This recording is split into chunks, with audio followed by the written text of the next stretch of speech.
హరే కృష్ణ. అందరికీ కూడా మన తెలుగు గీత కార్యక్రమానికి స్వాగతం అండి. కార్యక్రమం మొదలు పెట్టే ముందు ఇస్కాన్ శేషాద్రిపురం అధిష్టాన దేవతలైనటువంటి శ్రీ శ్రీ జగన్నాథుడు, బలదేవ, సుభద్ర మహారాణి, సుదర్శన, రాధా బెంగళూరేశ్వర్, లక్ష్మీ నరసింహస్వామి, నితాయ్ చైతన్య, వామనదేవ్ పంచతత్వ ఆశీర్వాదాలు తీసుకుందాం అండి. ప్రార్థనలు చేద్దాము.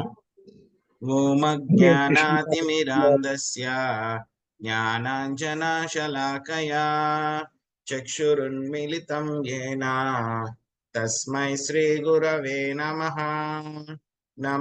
ఓం విష్ణుపాదాయ కృష్ణప్రష్టాయ భూతలే శ్రీమతే భక్తివేదాంత స్వామినితి నామినే. నమస్తే సరస్వతే దేవే గౌరవాణి ప్రచారిణే నిర్విశేష శూన్యవాది పాశ్చాత్య దేశతారిణే. జయ శ్రీ కృష్ణ చైతన్య ప్రభు నిత్యానంద శ్రీ అద్వైత గదాధర శ్రీవాసాది గౌర భక్త వృంద. హరే కృష్ణ కృష్ణ కృష్ణ హరే హరే, హరే రామ రామ రామ హరే హరే. సో ఈరోజు మనము ప్రకృతి త్రిగుణాలు అనేటువంటి ఒక 14వ అధ్యాయంలో 14-15 శ్లోకాలు నేర్చుకుందామండి.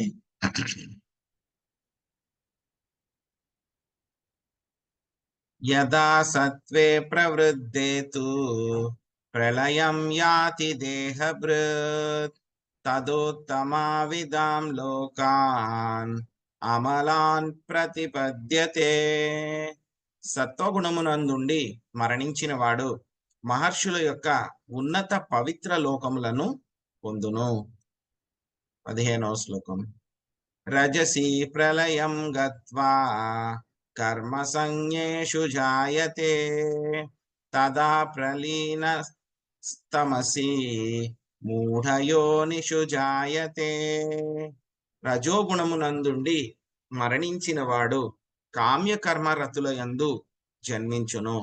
తమో గుణమునందుండి మరణించిన వాడు జంతు రాజ్యమున జన్మించును.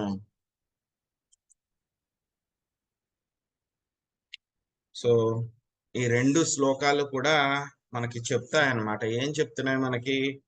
ఎందుకు మనము యొక్క త్రిగుణాల గురించి మనం తెలుసుకోవాలి, ఎందుకు మనము మనల్ని మంచి ఉన్నత గుణాలైనటువంటి సత్వగుణములో అదేవిధంగా విశుద్ధ సత్వంలోనే మనం ఎందుకు ఉండడానికి ప్రయత్నించాలి అని మనకి ఈ 2 శ్లోకాలు కూడా చెప్తున్నాయి అన్నమాట. సో మనము నేర్చుకున్నాం ఇంతకు ముందు శ్లోకాల్లో. సో ఎవరైతే కనుక ఆ యొక్క సత్వగుణంలోను, రజోగుణంలోను, తమో గుణంలోను ఉంటారో సో వాళ్ళు ఏ విధంగా బంధించబడతారు, సో వాళ్ళ యొక్క లక్షణాలు ఏమిటి, అవి ఏ విధంగా బయటపడతాయి అనేటువంటివి 2 కూడా మనము నేర్చుకున్నాం అన్నమాట. సో ఇప్పుడు మనము ఈ 2 శ్లోకాల్లో కూడా ఏమిటి, వీళ్ళకి సత్వగుణంలో ఉండేటువంటి వాళ్ళు బంగారపు సంఖ్యలతో పోలుస్తారు. సో ఎలాగా బంగారపు సంఖ్యలు అంటే కనుక వాళ్ళకి చాలా ఆనందంగా ఉంటుంది, సంతృప్తిగా ఉంటుంది. సత్వగుణంలో ఉండేటువంటి వాళ్ళకి జ్ఞానం ఉంటుంది వాళ్ళకి. సో వాళ్ళకి మేమే అందరికంటే కూడా ఉత్తమము అనేటువంటి భావన కూడా వాళ్ళకి ఉంటుంది అనమాట, యొక్క సత్వగుణంలో ఉండేటువంటి వాళ్ళ యొక్క లక్షణం. సో ఈ విధంగా వాళ్ళు బంధింపబడతారనమాట. ఎవరైతే సత్వగుణంలో ఉంటారో వాళ్ళ యొక్క నవరంధ్రాలు కూడా జ్ఞానంతో ఏమవుతాయి, అవన్నీ కూడా ప్రకాశింపబడతాయి అన్నమాట. వాళ్ళు ఇంచుమించు పాప కర్మలకి అతీతంగా ఉంటారన్నమాట వాళ్ళు. తర్వాత రెండవది ఈ యొక్క రజోగుణం. రజోగుణంలో ఉండేటువంటి వాళ్ళు ఏ విధంగా బంధించబడతారు అంటే కనుక చాలా అటాచ్మెంట్ అన్నమాట, బంధం. ఏదైనా విషయాల పట్ల, వాళ్ళ యొక్క భౌతిక పరమైనటువంటి విషయాల పట్ల, ఆస్తుల పట్ల, అదే విధంగా వాళ్ళ బంధువుల పట్ల, స్నేహితుల పట్ల, వాళ్ళ కుటుంబం పట్ల, అదే విధంగా వాళ్ళ యొక్క కులం పట్ల, మతం పట్ల చాలా అటాచ్మెంట్ అన్నమాట. ఆ తర్వాత ఏముంటుంది వాళ్ళకి? కోరికలు, చాలా కామం అన్నమాట. ఈ యొక్క కోరికల వల్ల వాళ్ళు చాలా అటాచ్డ్ గా ఉంటారన్నమాట. అది వాళ్ళు వాటి ద్వారా బంధింపబడతారు. ఇంకా తమో గుణంలో ఉండేటువంటి వాళ్ళైతే కనుక ఏమిటి? నిద్ర, ఆలస్య, ప్రమాద. నిద్ర అంటే కనుక ఓవర్ స్లీపింగ్, చాలా ఎక్కువగా నిద్రపోవడం. రోజుకి 12 గంటలు, 13 గంటలు, 14 గంటలు నిద్రపోవడం అన్నమాట. రోజుకి 24 గంటల్లో. తర్వాత రెండోది ఏమిటి? లేజినెస్, ఆలస్య. ఆలస్య అంటే గనక ఏంటి? ఏం చేస్తూ ఉంటారు వాళ్ళు? బద్ధకంగా ఉంటారు బాగాను. ఏ పని కూడా చెయ్యరు. ఉపయోగపడే పని ఏది కూడా చెయ్యరు. ఎప్పుడు కూడా అలాగా ఎక్కడో ఒక మూల అలాగా పడి ఉంటారు. ఎలా అయితే ఒక గొంగళి పురుగు అక్కడ వేసాం అనుకోండి, ఎక్కడ ఉంటుంది? అక్కడే ఉంటుంది. అక్కడే పడి ఉంటుంది అది. మీరు ఒక గంట తర్వాత వచ్చి చూడండి, అది అక్కడే ఉంటుంది. ఎక్కడికి వెళ్ళదు. అలాగే వీళ్ళు ఎక్కడున్న వాళ్ళు అక్కడే అలాగ ఒక మూలలో ఎక్కడున్నాము అనేటువంటి భావన కూడా లేకుండా, ఎంతటి అపరిశుభ్ర ప్రదేశం అయినా సరే అక్కడే అలాగే పడుంటారు వీళ్ళు. సో ప్రతి దాన్ని ఏ పని చేయమన్నా సరే వాళ్ళు చేయరు. బద్ధకంగా అలాగే ఉంటారు. ప్రతి దాన్ని కూడా ఏం చేస్తూ ఉంటారు? పోస్ట్‌పోన్ చేస్తూ ఉంటారు. వాయిదా వేస్తూ ఉంటారు ఆ పనులు చేయడానికి. ఉపయోగపడేటువంటి పనులు చేయడానికి వాళ్ళకి శక్తి, క్షమత అన్నీ ఉంటాయి. అన్నీ ఉన్నా సరే వాళ్ళు దాన్ని వాడుకోకుండా అలాగే ఉంటారు. తర్వాత ఇంకేం చేస్తూ ఉంటారు? నిద్ర, ఆలస్య, ప్రమాద. ప్రమాద అంటే గనక మూడోది ఏంటంటే గనక అబ్నాక్షియస్ థింగ్స్ అన్ని కూడా చేస్తారన్నమాట వీళ్ళు. చెయ్యకూడని పనులన్నీ కూడా చేస్తారన్నమాట. హ్మ్. మాంసం తినకూడదు. అవి తింటూ ఉంటారు. అవంటే మాంసం అంటే ఏంటి? అది డెడ్ బాడీ. ఆ డెడ్ బాడీని ఎవరైనా ఇంట్లో పెట్టుకుంటారా? ఒక ఎలక చచ్చిపోయిందనుకోండి మన ఇంట్లోకొచ్చి. మన ఇంట్లో పెట్టుకుంటామా ఎలకని? వెంటనే తీసి బయట పడేస్తాం. ఓకే. సో, ఎవరైనా మన ఇంట్లో ఒక మనిషే చనిపోయారనుకోండి, ఉంచుకుంటాం మనం ఒక రోజు కంటే ఎక్కువ? ఉంచుకోము. తీసి ఏం చేయాలో, సంస్కారం ఏం చేయాలో చేసి బయటకి పంపించేస్తాం. కానీ వీళ్ళేం చేస్తున్నారు? బయటికి వెళ్ళి ఆ చంపినటువంటి ఆ యొక్క యానిమల్స్‌ని తీసుకొచ్చి రకరకాల మసాలాలు అవి ఇవి యేసుకొని వాసన బాగా ఉండేలాగా, ఎందుకంటే వాసనొస్తే తినలేం గదా! అందుకని అవి ఇవి యేసి మంచి వాసనొచ్చేలాగా చేసి ఆ డెడ్ బాడీస్‌ని తీసుకొని కడుపులో వేసుకుంటున్నారు. ఇదేం విచిత్రం! మనిషి చచ్చిపోతేనే ఇంట్లో ఉంచుకోము.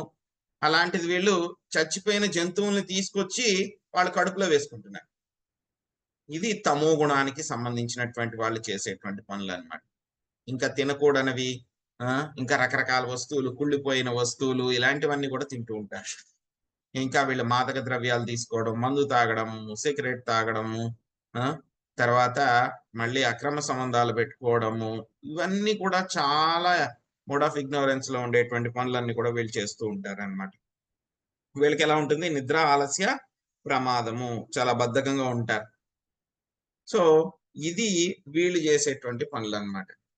సో, ఇప్పుడు ఈరోజు శ్లోకంలో మనకేం చెప్తున్నారు అంటే గనక, ఈ విధంగా ఎవరైతే గనక వాళ్ళ యొక్క జీవితాల్ని గడుపుతూ ఉంటారో, రకరకాలైనటువంటి గుణాల్లో సత్వగుణము, రజోగుణము, తమోగుణం అన్నమాట.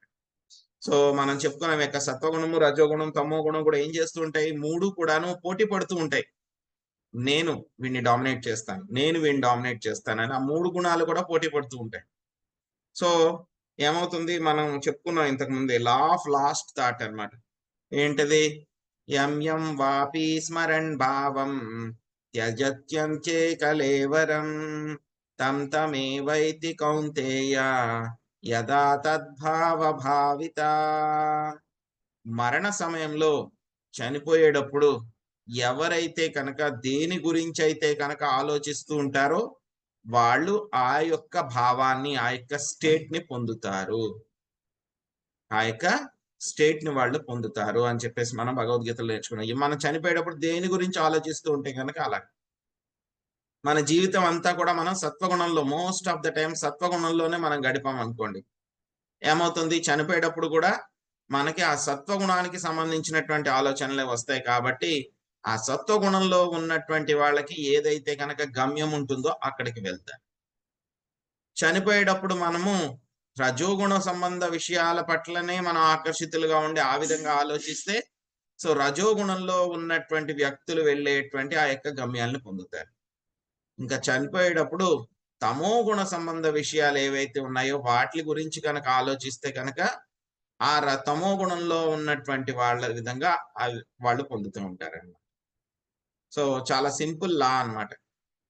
సో జీవితం అంతా కూడా నువ్వు ఎలా గడుపుతూ ఉంటావో దాన్ని బట్లే నీకు తర్వాత వచ్చేటువంటి శరీరం డిసైడ్ అవుతుంది. మనోభావన బట్టి ఇది ఆధారపడి ఉంటుంది అనమాట. సో మనోభావన కన్నా ముందు వెళ్లే ముందు మనము కొంచెం యొక్క సత్వగుణంలో ఉండేటువంటి వాళ్ళ యొక్క డెస్టినేషన్ ఏమిటి, వాళ్ళు ఏ విధంగా అనేటువంటిది మనం చూద్దాం అన్నమాట. సో మనము 13వ అధ్యాయంలో 22వ శ్లోకంలో కూడా దీని గురించి చెప్పుకున్నాం. ఏం చెప్పారు? పురుష ప్రకృతిస్థో హి భూంతే ప్రకృతిజాన్ గుణాన్ కారణం గుణ సంగస్యో తదసద్యో నిజన్మషు. భౌతిక ప్రకృతి అందు త్రిగుణములను అనుభవించుచు జీవుడు ఈ విధముగా జీవనము కొనసాగించును. భౌతిక ప్రకృతితో అతనికి గల సంగత్వమే దీనికి కారణము. ఆ విధముగా అతడు ఉత్తమ అధమ జన్మలను పొందుచుండును. ఒక నిమిషం అండి.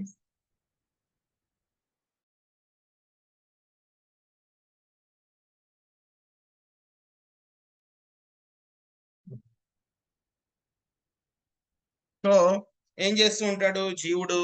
మనం చెప్పుకున్నాం, జీవుడంతా కూడా ప్రకృతి త్రిగుణాల యొక్క ఆధీనంలో పనులన్నీ కూడా చేస్తూ ఉంటారు అన్నమాట.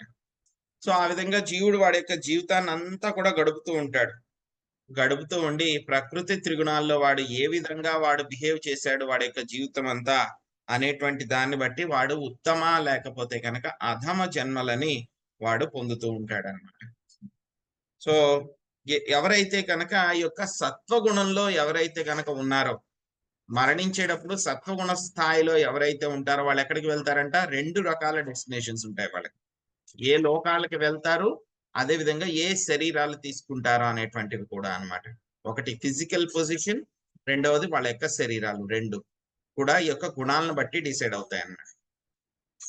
ఎవరైతే కనుక ఈ యొక్క సత్వగుణంలో ఉన్నారో వాళ్ళు ఏం చేస్తూ ఉంటారు? సత్వగుణంలో ఉండేటువంటి వాళ్ళు రకరకాల పుణ్యకార్యాలు చేస్తూ ఉంటారు. దాన ధర్మాలు చేయడము, వ్రతాలు చేయడము, నోములు చేయడం, ఇవన్నీ కూడా చేస్తూ ఉంటారు. కాబట్టి వాళ్ళ యొక్క ఆలోచనలన్నీ కూడా అదే విధంగా ఉంటాయి వాళ్ళకి, సత్వగుణంలో ఉండేటువంటి వాళ్ళకి. సో ఆ విధంగానే ఉండడం మూలంగా 2 రకాల డెస్టినేషన్స్ అన్నమాట సత్వగుణంలో ఉండేటువంటి వాళ్ళు. సత్వగుణంలో ఉంటారు, కానీ ఏంటంటే కనుక కొంచెం వాళ్ళకి కోరికలు ఎక్కువ ఉన్నాయనుకోండి, అటువంటి వాళ్ళు ఎక్కడికి వెళ్తారు? భూలోకానికి పైన ఉన్నటువంటి భూర్లోక, భువర్లోక, స్వరలోక, అక్కడికి వాళ్ళు వెళ్తారు. భూర్లోక, భూర్లోక, స్వరలోక అక్కడికి వెళ్తారన్నమాట వాళ్ళు. సో అక్కడికి వెళ్ళి స్వర్గలోకాలు అవన్నీ కూడా అక్కడికి వెళ్ళి రకరకాలైనటువంటి ఎంజాయ్మెంట్స్ అంతా కూడా పొందుతారు వాళ్ళు. పొందిన తర్వాత వాళ్ళకి ఎప్పుడైతే కనుక పుణ్యం అంతా కూడా పూర్తయిపోతుందో ఏమైపోతారు? మళ్ళీ వాళ్ళు భూలోకానికి వచ్చి గొప్ప బ్రాహ్మణుల కుటుంబంలో గాని లేకపోతే కనుక గొప్ప ధనవంతుల యొక్క కుటుంబంలో గాని వాళ్ళు జన్మ తీసుకుని ఆ తర్వాత మళ్ళీ వాళ్ళ యొక్క కర్మల్ని వాళ్ళు కంటిన్యూ చేస్తారు. ఇది సత్వగుణంలో కోరికలు ఎక్కువ ఉండేటువంటి వాళ్ళు. ఇంకా సత్వగుణంలో ఇంకా కోరికలు లేకుండా ఉండేటువంటి వాళ్ళు, ఎక్కువ కోరికలు లేవు, ఆధ్యాత్మిక ఉన్నతే వాళ్ళ యొక్క లక్ష్యం అయితే కనుక వాళ్ళు పైన ఉన్నటువంటి 4 లోకాలకు వెళ్తారు. మహర్లోక, జనలోక, తపోలోక, సత్యలోక. అక్కడ ఇంచుమించు బ్రహ్మదేవుడితో పాటు అక్కడే ఉంటారు వాళ్ళు. ఆ లోకాల్లో ఉండేటువంటి వాళ్ళు బ్రహ్మదేవుడితో పాటు అక్కడే ఉండి ఎప్పుడైతే కనుక మొత్తం ప్రళయం అంతా కూడా జరుగుతుందో, సంపూర్ణ సృష్టి లయం జరుగుతుందో అప్పుడు వాళ్ళు బ్రహ్మదేవుడితో పాటు వాళ్ళు ఆధ్యాత్మిక లోకాలకు వెళ్తారు. వాళ్ళు ఆ విధంగా పుణ్యం చేసుకున్నటువంటి వాళ్ళని, భక్తి చేసినటువంటి వాళ్ళందరూ కూడా అక్కడ ఉంటారు. వాళ్ళు ఆధ్యాత్మిక లోకాలకు వెళ్తారు వాళ్ళకి బ్రహ్మదేవుడితో పాటు అన్నమాట. పెర్ఫెక్షన్ తీసుకున్నటువంటి వాళ్ళు. ఇంకా ఎవరైతే గనక ఈ యొక్క మోడ్ ఆఫ్ ప్యాషన్ రజోగుణంలో ఉండేటువంటి వాళ్ళు ఎవరైతే గనక ఉంటారో వాళ్ళు ఏం చేస్తూ ఉంటారు? కామ్య కర్మలు చేస్తూ ఉంటారు. రకరకాల పనులు చేయడము, రకరకాల అపరిమితమైనటువంటి కోరికలు, చాలా అటాచ్మెంట్ ఉన్నటువంటి వాళ్ళు.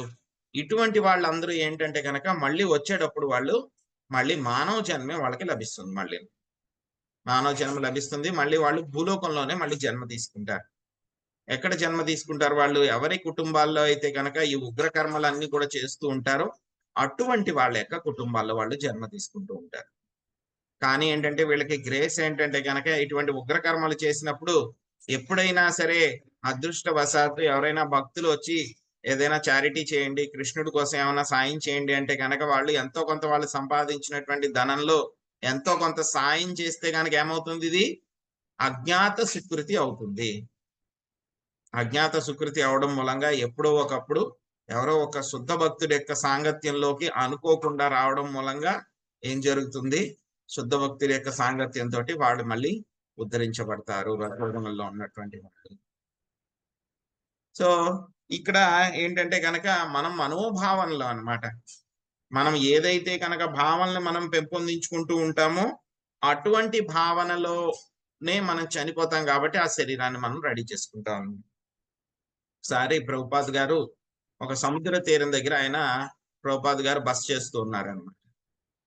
బస చేస్తూ ఉంటే కనుక అక్కడ చూసారనమాట. ఒక వ్యక్తి ఏం చేస్తున్నాడు అంటే కనుక సముద్రపు అలల మీద ఆడుతూ ఉంటారనమాట. ఒక స్కేటింగ్ బోర్డ్ లాంటిది వేసుకుని సముద్రం యొక్క అలల మీద వాళ్ళు ఆడుతూ ఉంటారు వాళ్ళు. దాన్ని ఏమంటారు? సర్ఫింగ్ అంటారు. అలలు ఎప్పుడైతే పైకి వెళ్తూ ఉంటాయో దాని మీద అలాగే జారుకుంటూ వెళ్ళడం, మళ్ళీ అలలు కిందకు వచ్చినప్పుడు అలలతో పాటు మళ్ళీ జారడం, దీన్ని సర్ఫింగ్ అంటారు. సో ప్రభుపాద్ గారు చూశాడనమాట. వాడు పొద్దున్న మొదలు పెట్టాడు. వాడు ఇంచుమించు మధ్యాహ్నం దాకా వాడు అలల మీద ఆడుకుంటూనే ఉన్నాడు అక్కడ. అప్పుడు ప్రభుపాద్ గారు అన్నారంట పక్కనే ఉన్నటువంటి శిష్యులతోటి, చూసావా వాడు ఎంత సఫరింగ్ చెందుతున్నాడో, వాళ్ళు ఎంత కష్టాలు అనుభవిస్తున్నాడో అన్నాడు. అప్పుడు పక్కనే ఉన్న ప్రభుపాద్ గారి శిష్యులు అన్నారంట, వాడు సర్ఫింగ్ కాదు ప్రభుపాద్, సఫరింగ్ కాదు వాడు చేస్తుంది, వాడు సర్ఫింగ్ చేస్తున్నాడు అంటే అలల మీద ఆడుకుంటున్నాడు. అప్పుడు ప్రభుపాద్ గారు అన్నారు, నువ్వేమన్నా ఆడుకుంటున్నావా అని అనుకుంటున్నావు అది, కానీ నేనంటున్నాను అది సఫరింగ్ అని. ఎందుకు అని అంటే కనుక వాడికి ఆ యొక్క సముద్రపు అలల మీద నీళ్లలో ఆడుకోవడం అంటే కనుక వాడికి చాలా చాలా ఇష్టంగా ఉంది వాడికి. కానీ మానవ శరీరం తీసుకున్న తర్వాత నీళ్లలో అంతసేపు ఉండకూడదు మానవుడు అన్నట్టు. ఉంటున్నాడు అని అంటే కనుక వాడికి ప్రకృతి చూస్తుంది అనమాట. ఓ వీడికి నీళ్లలో ఉండడం ఇష్టం కాబట్టి ఏం చేస్తుంది వాడికి వచ్చేటప్పుడు తర్వాత నెక్స్ట్ లైఫ్ ఏమవుతుంది, వాడికి జలచరం కింద పుడతాడు వాడు. ప్రభుపాద్ గారు చెప్పారనమాట, వాడు రెడీ చేసుకుంటాడు నెక్స్ట్ జన్మలో వాడు చేప అవ్వడానికి రెడీ అవుతున్నాడు వాడు. ఎందుకంటే కనుక వాడి యొక్క మనోభావన ఆ విధంగా ఉంది కాబట్టి అన్నమాట. అదే విధంగా చూస్తాం కొంతమంది ఏంటంటే కనుక బాగా మాంసభక్షణ చాలా చేస్తూ ఉంటారన్నమాట. తినకూడనివి తింటూ ఉంటారు. మామూలుగా చిన్నవే కాకుండా ఇంకా పెద్దవి చాలా ఘోరమైనటువంటివి అన్నమాట. కొన్ని దేశాల్లో అయితే కనుక కోతుల యొక్క రక్తం తీసుకుని దాన్ని తాగుతారు కూడా అంట. అదో డ్రింక్ కింద తాగుతారంట. చాలా భయంకరంగా, వాళ్ళు మనుషులు కాదు రాక్షసులు. సో ఆ విధంగా చేసేటువంటి వాళ్ళందరూ కూడా ఎలాగవుతారు, వచ్చే జన్మల్లో వాళ్ళు పులుల కింద, సింహాల కింద వాళ్ళు జన్మ తీసుకుంటారు రజోగుణంలో చేసేటువంటి పనులు. సో మనకి ఒక క్లాసిక్ ఎగ్జాంపుల్ ఏంటంటే గనక యొక్క మణిగ్రీవ నలకుబేర అన్నమాట. ఏం చేస్తారు వాళ్ళు? మందాకిని గంగ చాలా పవిత్రమైనటువంటి నది అన్నమాట. అక్కడ వాళ్ళు ఈ యొక్క నగ్నంగా ఉన్నటువంటి స్త్రీలతోటి రకరకాలైనటువంటి చేయకూడనటువంటి పనులన్నీ కూడా వాళ్ళు చేస్తూ ఉంటారు. చేస్తూ ఉండడం మూలంగా ఏమైంది, వాళ్ళకి శాపం వచ్చింది. శాపం రావడం మూలంగా ఏమైపోయారు, వచ్చే జన్మలో వాళ్ళు యమతాళ అర్జున వృక్షాలు అయిపోయారు. అది కూడా నారదముని యొక్క శాపము, అదే టైంలో కరుణ, రెండు కూడా వాళ్ళకి దొరికినాయి అన్నమాట. ఎందుకంటే కనుక చెట్లు బట్టలు వేసుకో కదా, కాబట్టి వాళ్ళు నగ్నంగా తిరుగుతూ ఉన్నారు కాబట్టి వచ్చే జన్మలో వాళ్ళకి ఆ యొక్క చెట్ల రూపం దొరికింది, యమతాళ అర్జున వృక్షాలు. కానీ నారదముని యొక్క దయ వలన ఆ చెట్లు ఎక్కడ పుట్టినాయి? నంద మహారాజ్ నందభవన్ వెనకాల ఆ రెండు చెట్లు కూడా పుట్టి ఆ తర్వాత శ్రీకృష్ణ భగవానుడి ద్వారా వాళ్ళకి శాప విమోచనం కలిగింది అనమాట. సో ఇలాగ బట్టలు లేకుండా ఎక్కడైతే కనుక చూస్తూ ఉంటాం, చాలా మంది ఏదో ఫ్యాషన్, బట్టలు ఎంత తక్కువ వేసుకుంటే కనుక అంత ఫ్యాషన్ అనుకుంటున్నారు ఈ రోజుల్లో కొంతమంది. సో అలా బట్టలు వేసుకోకుండా సరిగ్గా తిరగడము ఇవన్నీ కూడా చేస్తున్నారు. అటువంటి వాళ్ళందరికీ కూడా ఇదివరకుల్లో ఏంటంటే కనుక టీవీల్లో సినిమాల్లోనే చూసేవాళ్ళం. ఇప్పుడు రోడ్ల మీద అందరూ కూడా అలాగే తయారవుతున్నారు అన్నమాట. సో అటువంటి వాళ్ళందరికీ కూడా ఏంటి, ఈ యొక్క వచ్చే జన్మలో వాళ్ళు ఏమవుతారు, వృక్షాలు, చెట్లు జన్మ పుడతారు, చెట్ల కింద పుడతారన్నమాట. ఏమవుతుంది, కొంతమంది ఏమనుకుంటారు అంటే గనక ఒకసారి మనిషి జన్మ వచ్చేస్తే గనక ఇంక మేము కిందకు వెళ్ళము, యొక్క జంతు శరీరాలు గాని లేకపోతే పురుగులు గాని లేకపోతే గనక యొక్క చెట్లు గాని ఈ శరీరాల్లో కిందకి వెళ్ళము, వెళ్తే గనక పైకి వెళ్తాం లేకపోతే ఇక్కడే ఉంటాము, మనుషుల కింద ఉంటాం మళ్ళీ జన్మ అని అంటూ ఉంటారన్నమాట. కానీ తప్పు, అది కరెక్ట్ కాదు. సో మనం కనుక తమోగుణ ప్రభావంలో కనుక మనము ప్రవర్తిస్తూ ఉంటే కనుక ఏమవుతుంది, వచ్చే జన్మ మనకి ఖచ్చితంగా ఇంకా యానిమల్ కింగ్డమ్ లోకి వెళ్ళిపోతాం అన్నమాట. జంతు ప్రపంచంలో చాలా చాలా భయంకరంగా ఉంటుందన్నమాట. ఒక్కసారి ఆలోచించుకోవాలి. మనం ఒక చిన్న పురుగు కింద పుట్టామనుకోండి, ఒక చిన్న దోమ కింద పుట్టామనుకోండి, ఎలా ఉంటుంది పరిస్థితి మనది? ఎప్పుడైనా చిన్న పురుగులు అవి పాకు వెళ్తుంటే అయ్యో అవి అలా పాకు వెళ్తుంటాయి అని అనిపిస్తూ ఉంటుంది అనమాట. సో మనం ఎలాగ పుడితే యాక్చువల్ గా మనం అందరం కూడా ఆ విధంగా పుట్టి పుట్టి పుట్టి పుట్టి ఇప్పుడు మనం మానవ జన్మకు వచ్చాం. వచ్చిన తర్వాత కూడా మళ్ళీ మనం యొక్క మానవ జన్మని సదుపయోగం చేసుకోకుండా మళ్ళీ మనం ఆ విధంగా పురుగుల కింద జంతువుల కింద ప్రవర్తిస్తూ ఉంటే కనుక మళ్ళీ ఆ జంతు ప్రపంచంలోకి మనము తోసివేయబడతాం. సో అదే చెప్తున్నారు, కారణం గుణసంగస్యో సదసద్ యోని జన్మషు. సో ఆ విధంగా భౌతిక ప్రకృతి యొక్క సంగత్వం మూలంగా ఏమవుతాడు జీవుడు, ఉన్నతమైనటువంటి అధమమైనటువంటి జన్మలన్నీ కూడా పొందుతూ ఉంటాడు. ఉన్నత జన్మలు అధమ జన్మలు అన్నమాట. సో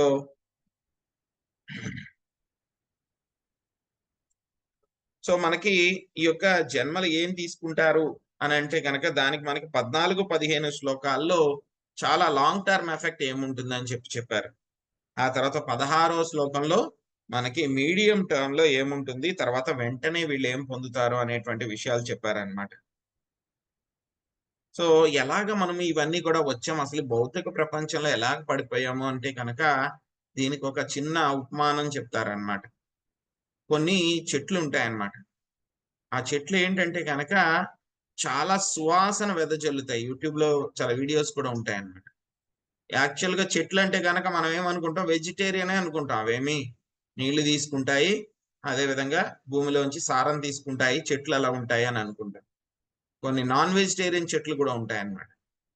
ఏం చేస్తూ ఉంటాయంటే కనుక వాటికి రకరకాల అరేంజ్మెంట్స్ ఉంటాయి. వాటికి ఉండడం మూలంగా కొన్ని పువ్వులు వస్తాయి అన్నమాట. వాటిల్లోంచి పువ్వుల్లాగా వస్తాయి. వచ్చినప్పుడు అవి చాలా సువాసనలు అవన్నీ కూడా వెదజల్లుతూ ఉంటాయి.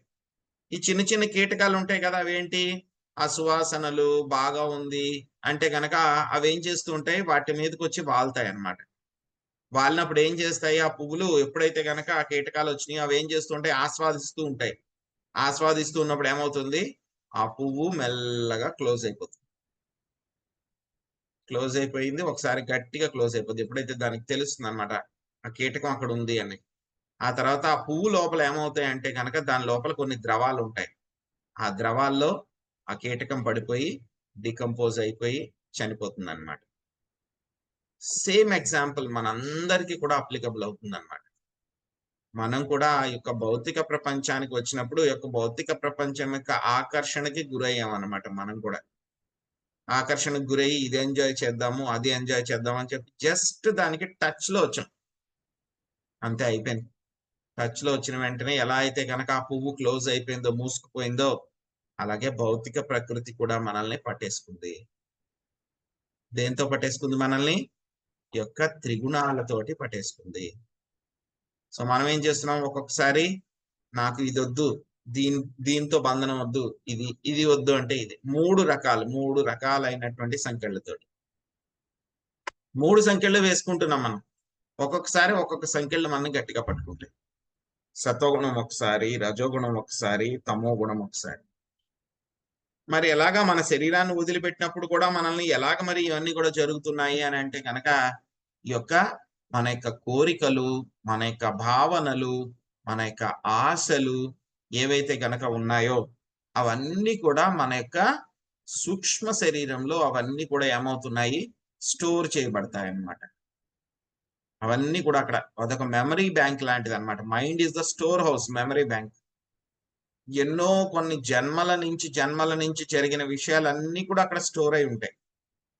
కానీ ఏంటంటే గనక అవన్నీ కూడా మనకి పూర్తిగా గుర్తుండవు గానీ, అవన్నీ కూడా స్టోర్ అయ్యి మనతో పాటే తెచ్చుకుంటూ వెళ్తున్నాం. మనం ఎక్కడికి వెళ్ళినా సరే ఆ హార్డ్ డిస్క్ లో డేటా అంతా ఉంటుంది కదా కంప్యూటర్‌లో, అలాగనమాట మైండ్‌లో కూడా డేటా అంతా ఉంటుంది. కానీ ఏంటంటే గనక ఆ పాత జన్మల యొక్క డేటాను మనం యాక్సెస్ చేయలేము. కానీ ఏంటంటే గనక ఆ మైండ్ కావాలంటే గనక ఎప్పుడైనా డేటా కావాలి అంటే గనక తీసిస్తుంది దానంతట అదే. మనమైతే గనక యాక్సెస్ చేయలేం. అదే ఒక్కోసారి తీసిస్తుందన్నమాట. దాన్ని బట్టే మనకి మనకున్నటువంటి సంస్కారాలు గాని, మనకున్నటువంటి వాసనలు గాని, వృత్తి గాని ఇవన్నీ కూడా ఉంటాయండి. ఇవన్నీ కూడా మన యొక్క సూక్ష్మ శరీరంలోనే స్టోర్ అయి ఉంటాయి. ఈ సూక్ష్మ శరీరంలో స్టోర్ అయి ఉన్నటువంటి వాటి ద్వారా మనము రకరకాల ఒక దేహం నుంచి సూక్ష్మ శరీరం ఏం చేస్తుంది మనల్ని? మన యొక్క ఆత్మని ఒక శరీరం నుంచి ఇంకొక శరీరానికి, ఇంకొక శరీరం నుంచి ఇంకొక శరీరానికి అలాగ మనల్ని తిప్పుతూ ఉంటుంది. మైండ్ ఏం చేస్తూ ఉంటుంది మనకి? ఎప్పుడు కూడా మనకి లామెంటేషన్ అన్నమాట. అయ్యో! నాకది జరగలేదు. అయ్యో! నేను అలా చేయలేదు. అయ్యో! నేను అలా చేసి ఉండాల్సింది. అయ్యో! పలానా వాళ్ళు నన్ను ఆ విధంగా అన్నారు. ఆ టైంలో నేను వాళ్ళకి ఈ సమాధానం చెప్పాల్సింది. అని చెప్పేసి ఎప్పుడు కూడా మనము మనకి గతం గురించి మనం బాధపడుతూ ఉంటాం. ఈ రెండోది ఏం చేస్తూ ఉంటాం మైండు, అయ్యో! నా భవిష్యత్తు ఎలా ఉంటుంది? రేపొద్దున ఏం జరుగుతుందో లేదో? ఎవరైనా వచ్చి ఏమైనా చేసేస్తారేమో?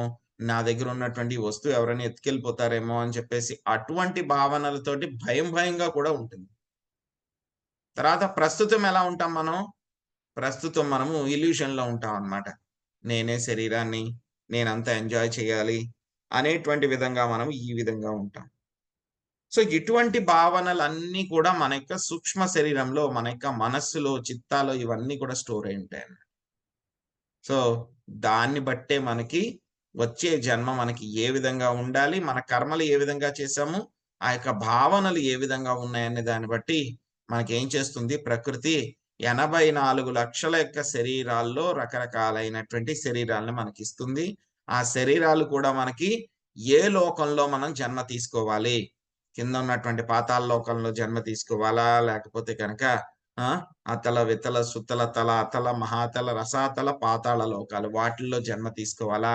లేకపోతే భూలోకంలోనే జన్మ తీసుకోవాలా? భూలోకంలోనే జన్మ తీసుకున్నా సరే కుక్క కింద పుట్టాలా? పిల్లి కింద పుట్టాలా? మనం చూస్తాం కొన్ని కుక్కలు ఏంటంటే గనక కుక్క జన్మే ఉంటుంది.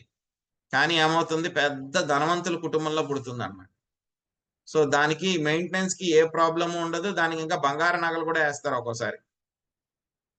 సో, ఆ విధంగా కూడా రకరకాలైనటువంటి మనం చేసినటువంటి కర్మలను బట్టి కూడా ఎక్కడ పుట్టాలి మనము? ఏ ప్రపంచంలో పుట్టాలి? ఇవన్నీ కూడా ఏంటి? మనోభావనలు. వీటి ద్వారా మనకి రకరకాలైనటువంటి జన్మలొస్తాయి. ఎక్కడెక్కడ మనం జన్మ తీసుకుంటాం అనేటువంటిది కూడా మనకి ప్రకృతి డిసైడ్ చేస్తుంది. అదేంటి లా ఆఫ్ లాస్ట్ థాట్. ఎప్పుడైతే గనక మనం చనిపోయేటప్పుడు ఏ విధంగా ఆలోచిస్తూ ఉంటామో, దాన్ని బట్టి మనకి ఈ యొక్క జన్మ అనేటువంటిది డిసైడ్ అవుతుంది. సో, కాబట్టి మానవ జన్మ మనకి దొరికింది కాబట్టి, ఈ యొక్క మానవ జన్మని మనం సార్థకత చేసుకోవాలి. ఎన్నో జంతు శరీరాలు చిన్న చిన్న పురుగుల కింద, చిన్న చిన్న పాముల కింద, పక్షుల కింద, ముంగీసలు ఏవేవో శరీరాలన్నీ కూడా తీసుకొని ఇప్పుడు ఇక్కడికొచ్చాము. వచ్చిన తర్వాత కూడా మళ్ళీ మనం అదే జంతు ప్రవృత్తితోటి మనం మళ్ళీ కూడా మనం కంటిన్యూ చేస్తే గనక ఏమవుతుంది? శ్రీకృష్ణ భగవానుడు చెప్తున్నారు. ఎవరైతే గనక ఈ విధంగా ఉంటారో వాళ్ళని నేను మళ్ళీ ఈ యొక్క యానిమల్ కింగ్డమ్ జంతు శరీరాల్లోకి, జంతు ప్రపంచంలోకి తోసివేయబడతారు. జంతు ప్రపంచంలో ఏముంటుంది అక్కడ? అజ్ఞాన అంధకారము. అక్కడేమి ఉండదు. ఏదైతే గనక మనం చేసినటువంటి కర్మలు ఏవైతే ఉన్నాయో దానికి అనుభవించడం తప్పితే ఏమీ ఉండదు. భగవంతుని గురించి చింతించడానికి ఛాన్సే ఉండదు. ఆ విధంగా ఆ జంతు శరీరాల్లో ఉండి మనము రకరకాల బాధలు పడి మళ్ళీ జన్మలు తీసుకొని ఆ యొక్క 84,00,000 దాటుకొని మళ్ళీ 4,00,000 అయినటువంటి మానవ శరీరంలోకి రావాలి. సో, కాబట్టి ఒక మానవ శరీరంలోకి వచ్చాం కాబట్టి ఈ యొక్క సమయాన్ని మనం వృధా చేసుకోకుండా ఉన్నంత వరకు కూడా మనము ఈ యొక్క సత్వగుణంలోనే మనం ఉండడానికి ప్రయత్నిస్తూ ఉంటే కనుక ఏమవుతుంది? మనము సత్వగుణం నుంచి శుద్ధ సత్వంలోకి వెళ్తాం. భక్తుల యొక్క సాంగత్యం ద్వారా వెళ్ళడం మూలంగా మన యొక్క జన్మని సార్థకం చేసుకోవచ్చనమాట. లేకపోతే గనక ఏమవుతుంది?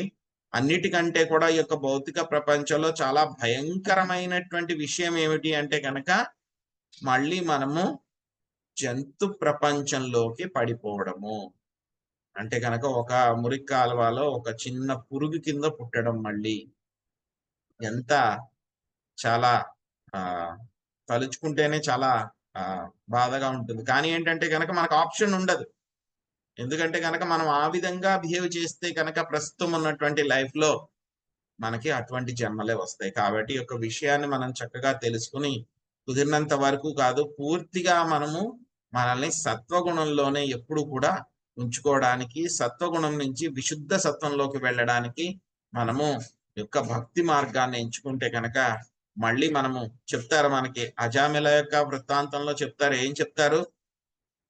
ఎవరైతే భక్తులు ఎవరైతే ఉన్నారో, ఎవరైతే హరే కృష్ణ మహామంత్రం జపిస్తూ ఉన్నారో వాళ్ళ మీద మనకి ఎటువంటి అధికారం లేదు, వాళ్ళ మీద జ్యూరిస్డిక్షన్ లేదు. అటువంటి వాళ్ళని నా దగ్గరికి అసలు తీసుకునే రావద్దు మీరు, వాళ్ళ మీద మనకు అధికారం లేదు. ఎవరైతే కనుక వాళ్ళ యొక్క లైఫ్ లో యొక్క భగవంతుని యొక్క భక్తి చెయ్యరో, భగవంతుణ్ణి తలుచుకోరో, ఆయన యొక్క నామాన్ని తీసుకోరో, అటువంటి వాళ్ళు పాపులు ఎవరైతే ఉన్నారో వాళ్ళని మాత్రమే తీసుకుని రండి నా దగ్గరికి అని చెప్పి క్లియర్ కట్ ఇన్స్ట్రక్షన్ ఇస్తారనమాట యమదూతలకి. సో ఇదే భజగోవిందంలో కూడా చెప్పారు. ఏం చెప్పారు? భక్తి చేయమని చెప్పారు. ఎవరికి? గోవిందుడికి, కృష్ణుడికి భక్తి చేయమన్నారు. భజ గోవిందం, భజ గోవిందం, గోవిందం భజ మూఢమతే. గోవిందుడికి భజించు అని చెప్పారనమాట. భజించకపోతే ఏమవుతుంది? యముడితోటి నువ్వు డిస్కషన్ పెట్టుకోవాలి. ఒకవేళ కనుక నువ్వు ఆ విధంగా గోవిందుడిని భజిస్తే కనుక యమధర్మరాజుతో పాటు నువ్వు చర్చించాల్సినటువంటి అవకాశం లేదు, అవసరం లేదు. సో ఎంతమంది వెళ్ళాలనుకుంటున్నారు? యమధర్మరాజుతో డిస్కషన్ పెట్టుకోవాలనుకుంటున్నారు?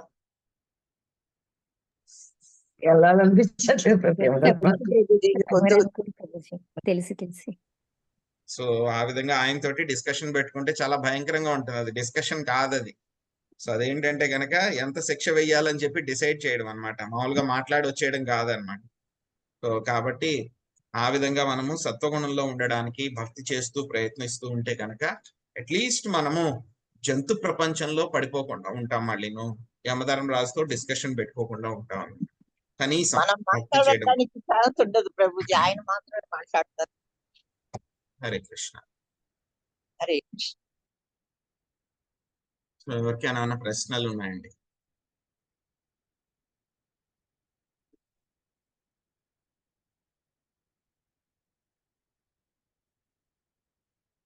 హరే కృష్ణ ప్రభుజీ, చాలా అద్భుతంగా ఉంది ప్రభుజీ.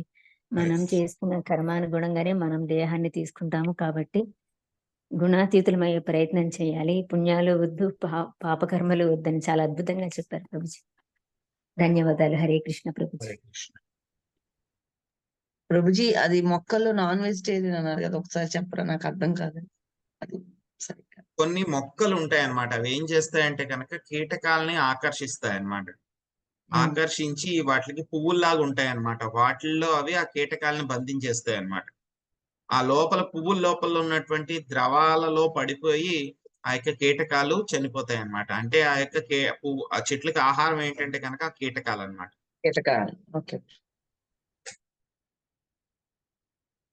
సో మాయ కూడా మనల్ని అలాగే పట్టేసుకుంది, ఇంకా మనం విడిపించుకోలేదు, లోపలే ఉన్నాం మనం.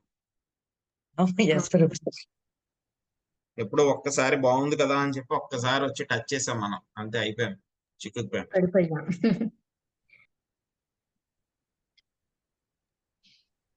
హరే కృష్ణ.